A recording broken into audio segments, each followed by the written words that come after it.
was early in April, in the year 1883, that I first heard the name of Grimesby Roylott.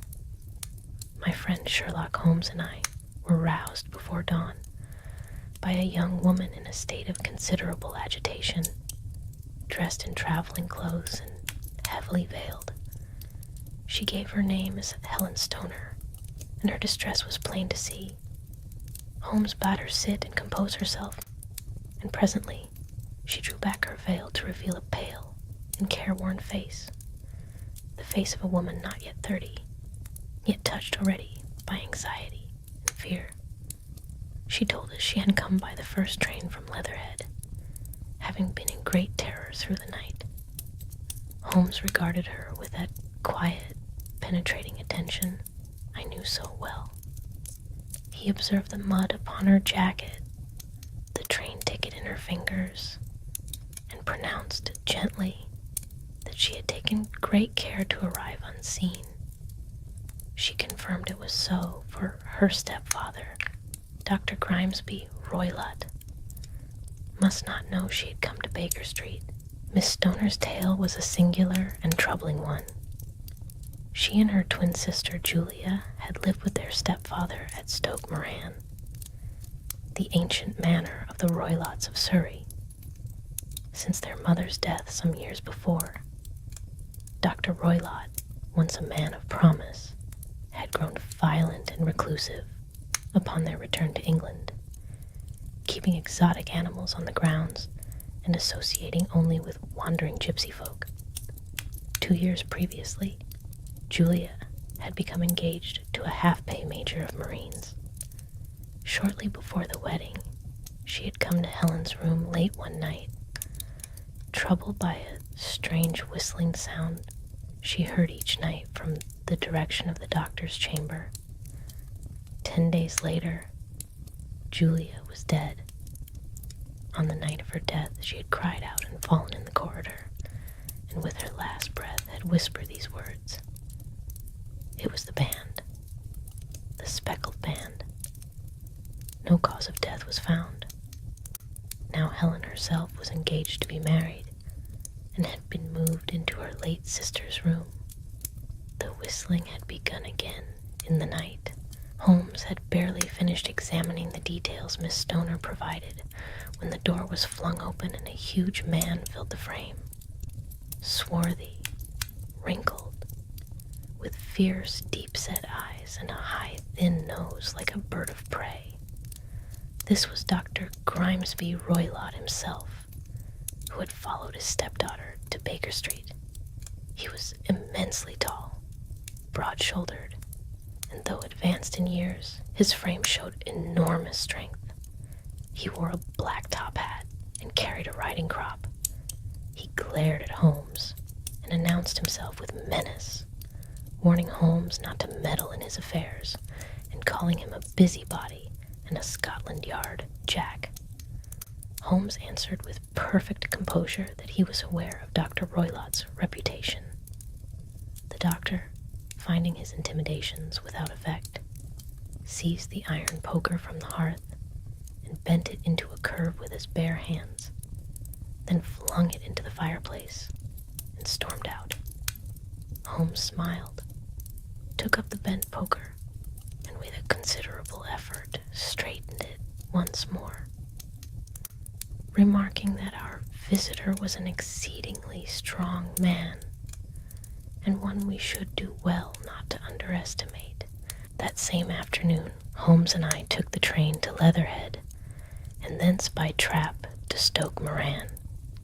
While Miss Stoner engaged her stepfather elsewhere, we examined the rooms at the manor with great care.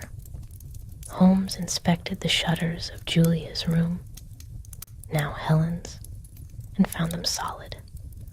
Nothing could have entered by the window. He examined the floor, the walls, the chimney, and then turned his attention to the bed, which was clamped to the floor and could not be moved. Above the bed hung a bell rope, thick and tasseled, though Holmes noted with keen interest that it was a dummy. It did not connect to any bell. It hung directly beside a ventilator opening cut in the wall between the bedroom and the doctor's study. Holmes examined the ventilator and then the doctor's room, noting there a large iron safe, a saucer of milk set upon the floor, and a peculiar dog leash looped and knotted. His gray eyes gleamed. He had seen enough. As we returned toward the village, his face was set and grave. At the Crown Inn that evening, Holmes explained his conclusions with measured gravity. The ventilator connected the doctor's room directly to the bedroom. The dummy bell rope hung precisely beside it, reaching down to the pillow where any sleeper's head must lie. Roylott had spent years in India and was known to keep exotic creatures.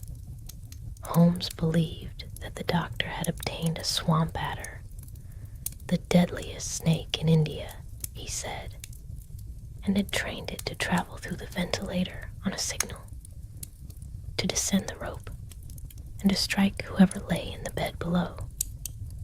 When its work was done, the whistle called it back.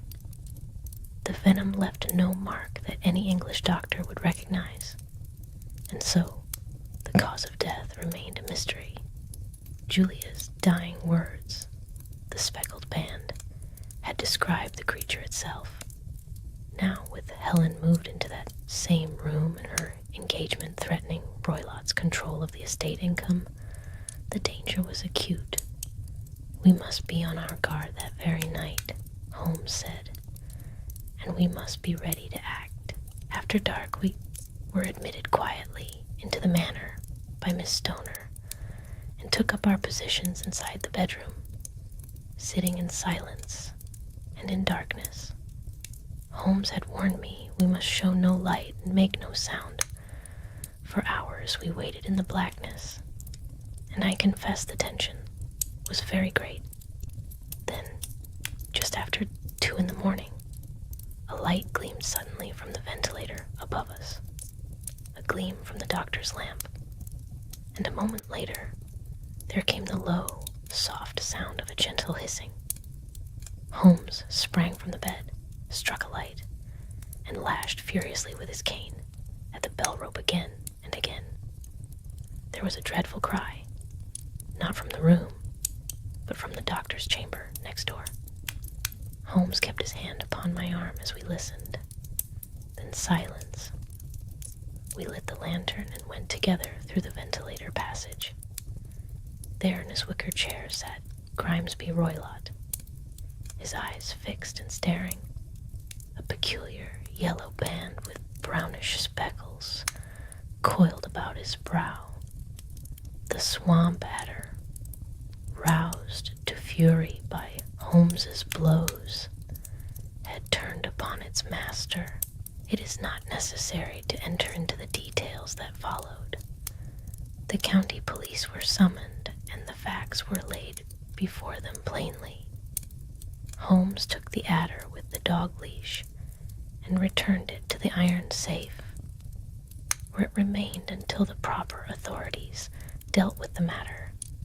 Dr. Grimesby Roylott was dead before any help could reach him.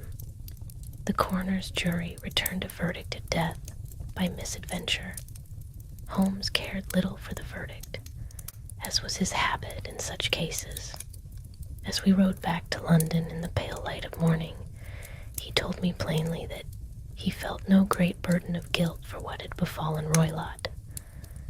The man had met his end through his own contrivance, and justice, however indirect, had been done. Miss Helen Stoner was safe, and in time she married her intended husband and left the shadow of Stoke Moran behind her. Holmes remarked simply that among all the cases in which he had taken part, the death of Dr. Grimesby Roylott was perhaps the most deserved. I could not find it in myself to disagree.